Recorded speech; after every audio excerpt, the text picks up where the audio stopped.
OpenClaw on the Zane Benton podcast today. You've probably heard about it. You've probably seen the little lobster with the claws, but you have no clue what anybody's talking about. Or maybe you're the person that does have an idea that what they're talking about, but you don't know how you can install your own agent and get it running.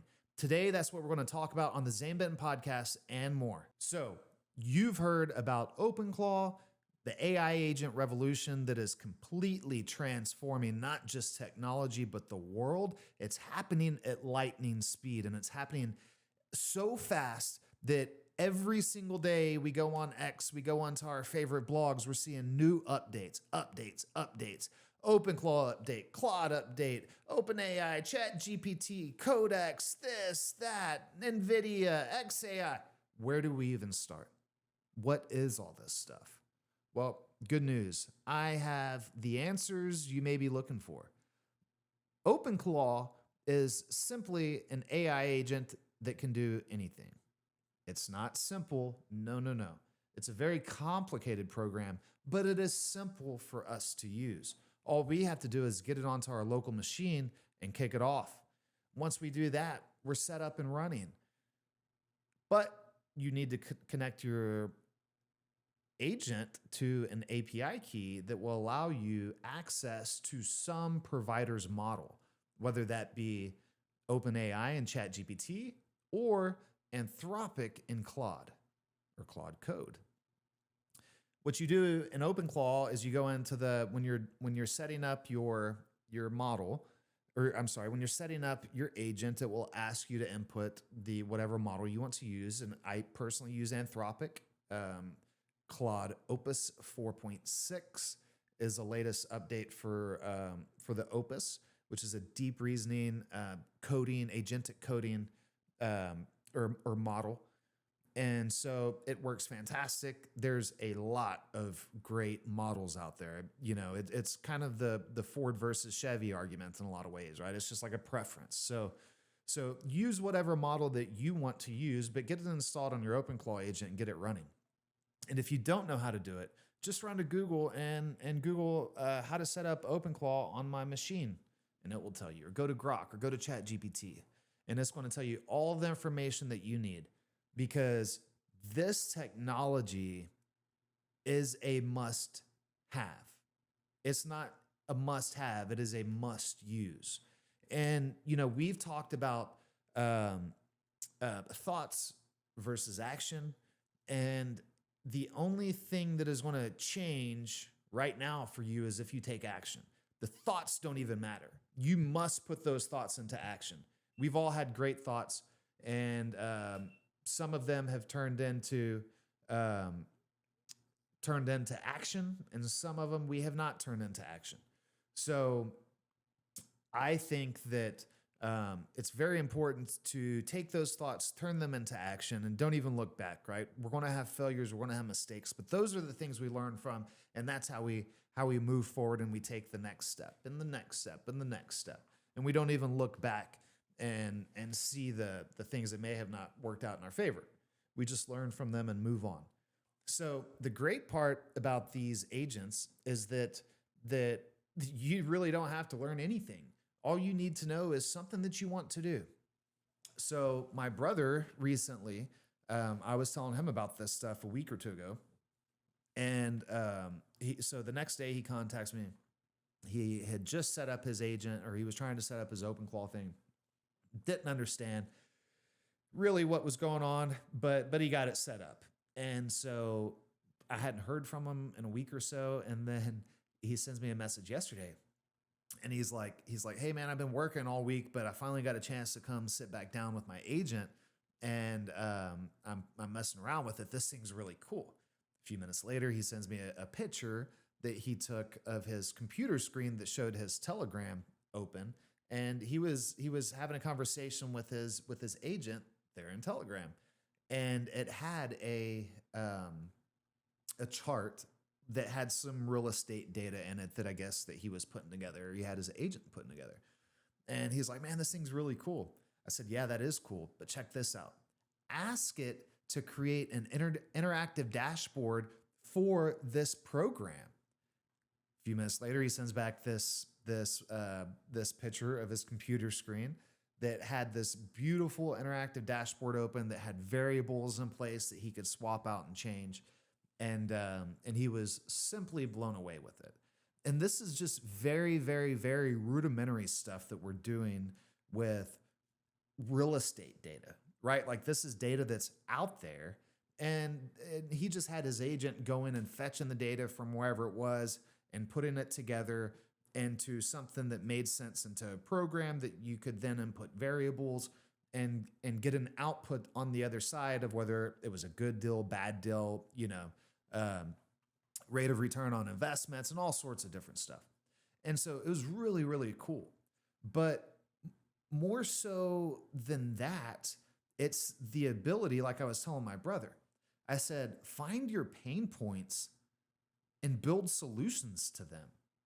And that is something that I've really been able to capitalize on. Just that idea is that we all have pain points in our life, and no one knows the next person's pain point, right? We only know the pain points in our lives and the friction in our lives.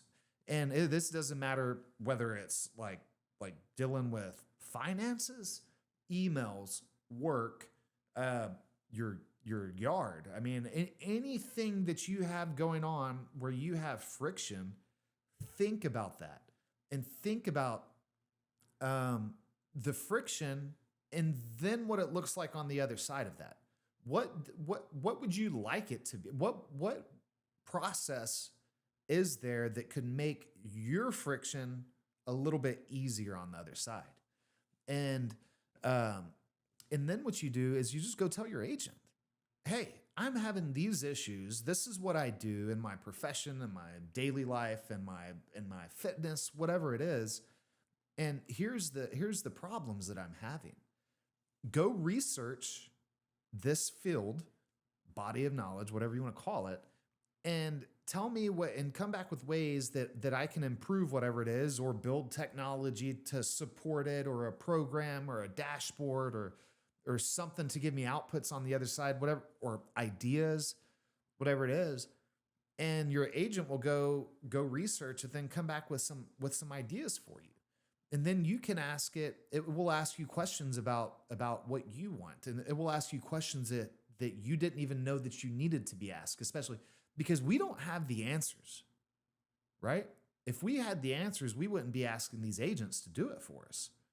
So if we don't have the answers, we don't know what we don't know. And that's the most terrifying thing in all of this stuff. We don't know what we don't know. So our agents don't know what they don't know either. But the good part is they know a heck of a lot more than we know about generally everything. They just may not know the little tiny details about what we want and what we're actually trying to convey, which is why the prompt, what you tell it, is so, so, so important to get that right.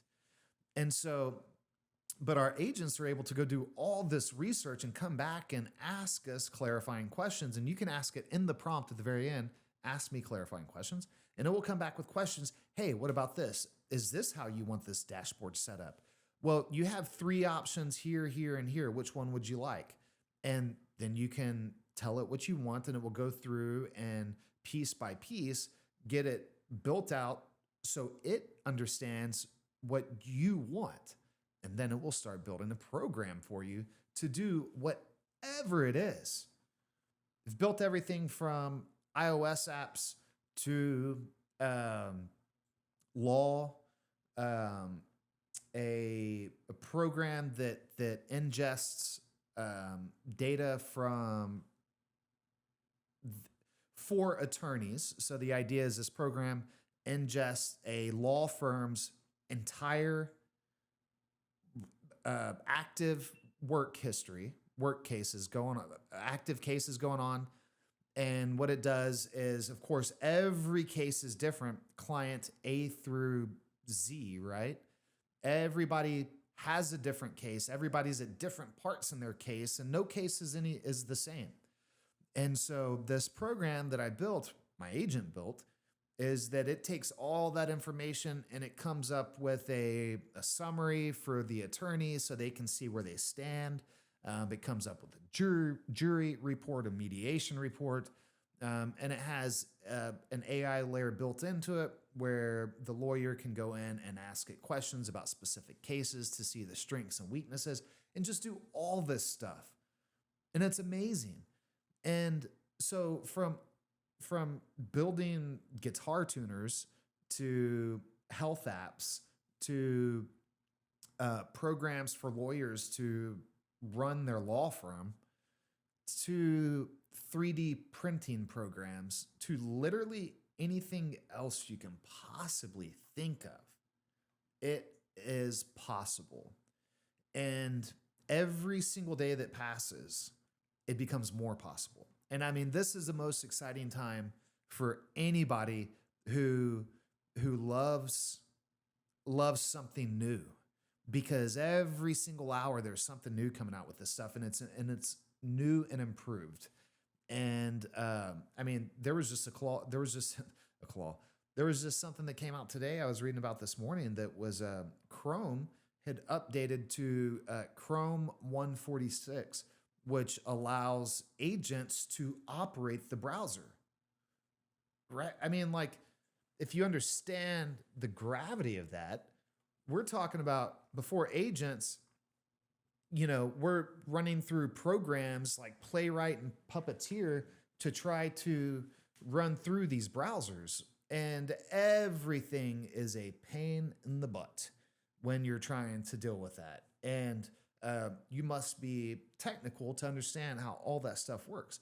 And so even with the agents, with the agent revolution that's recently happened, the agents have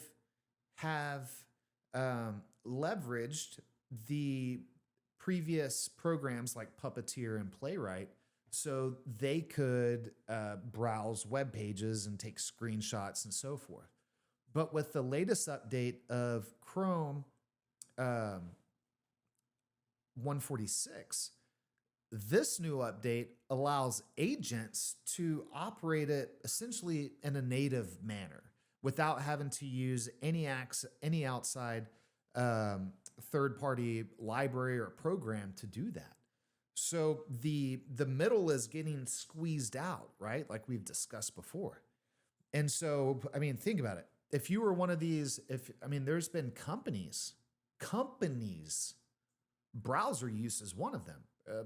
Browser use is a company, a for-profit company that has offered this as a service. And now with this latest Chrome update, what's the need for browser use anymore? So, not that I wish that company bad. I mean, they need to adapt with the times, just like everybody else is adapting with the times, and come up with something different, something unique that they can put out and keep working with, or else they'll go under. And so, but the exciting part for me and you is now that technology that I was just on browser uses thing today. I mean, they charge a lot of money for you to use it. It's like $400 a month to use browser use in the medium plan.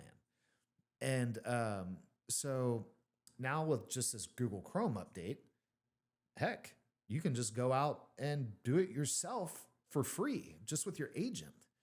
And everybody sees all these companies are trying to position themselves to being the agentic workflow solutions.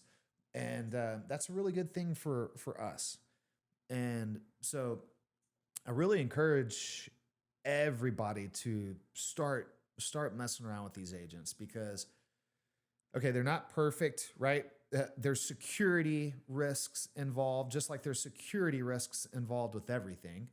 But now's the time to really start learning, because now you can get your feet wet, and so it'll be easier for you in the future when you see something that you're like, oh my goodness, I want to go do this, and all I need is to be able to run a program to do it, but you've never done any of it, and now you have to go through the learning curve of doing it at that time, which sets you behind when you could be doing it now and putting yourself ahead of everybody else, because it's a level playing field right now. That's what we have to understand. Nobody is ahead of anybody else. It doesn't matter if you're Carpathy or Zane Benton. Nobody is ahead of anybody else. I feel like It is, and please understand, I'm not comparing myself to Carpathy. What I'm saying is that he's up here and I'm way down here, but the playing field is now level because of these agents and the technology and everything going essentially um, really strong open source. So so long as we have this technology open source, which it seems like um, there is still a really strong push to keep it available and free, generally speaking, then we're all in good shape. And right now, the AIs aren't free using the AI models, but here soon. But you can run your own local AI models and um, bypass the cost that you incur with OpenAI or Anthropic making those API calls to external APIs. If you have a computer that has enough hard drive space and enough RAM, then you can run your own local AI models, and they're really really good. I'm running a couple. I've ran Quinn. Quinn has a 3.5, I think is what it is. Uh, Quinn Coder 3.5 or whatever that is, and um, one of the DeepSeek models. And so they're really good, but they're not up to the standard of an OpenAI or a Anthropic model, a Claude. But they're not lagging that far behind. I mean, they're only like, I gave an estimate, I think, on the last podcast, I was saying like 3 to 6 months behind. And I saw something today about someone made a post on X saying that they think that they're about 9 months behind.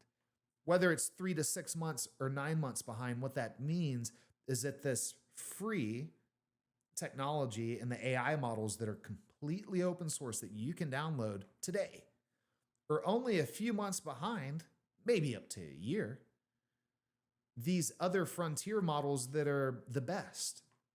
And so with each passing day, uh, it's those models get better. So all of the models get better. And so here in 6 months, we're going to have free models that are equivalent of the paid models today. And if I could have a free model of Opus 4.6 in the future, I mean, that's all you need. Like, I can't imagine what comes after Claude Opus 4.6. I mean, I think that model is just absolutely amazing. So what comes next? Well, Claude hopefully is going to come up with a Opus 4.7 that hopefully blows us out of the water once again. And then the open source models will creep right back up to the 4.6 standard, and then they prevail from there. So it is a very very exciting time to be alive. And if you're scared right now, that's understandable too, because some of us aren't as accepting of change in some areas of life than in others, or at all. And maybe that this is one area that you're not comfortable with change, and that's understandable. But I mean, you really have one of two options. You can either embrace it and capture it and harness it and use it to propel your life, or you can sit on your hands and get railroaded by everything going on around you and just sit and watch, I guess. And it's your choice. I mean, it's not saying that that's really bad either. I mean, it's just up to whatever anybody wants to do. I'm fine with, but I hope that you're curious like me, because that curiosity will drive you to figuring out new things and just not settling with being okay with whatever it is. And what you the main if I could get across one point with all of this stuff, is you have to be curious and you have to be willing to just persevere. Just overcome those errors, because in every little step there's going to be errors. There's going to be, I don't know how to do this. I've never done this before. Well, guess what? Google it. Go to Chat GPT, go to Grok and copy the error and paste it into there, and it will, tell you how to fix it, and just keep going back and forth, and you'll get it. You will get it. So I really hope you enjoyed listening to this podcast. I think that we are all off to bigger and better things, and there's no better time to start than now. It's much better than starting tomorrow. Okay, maybe you didn't start yesterday like you said you're going to do, but that doesn't matter. All we have is now and this moment. So let's kick it off and let's get it rolling. See you next time on the Zane Benton Podcast.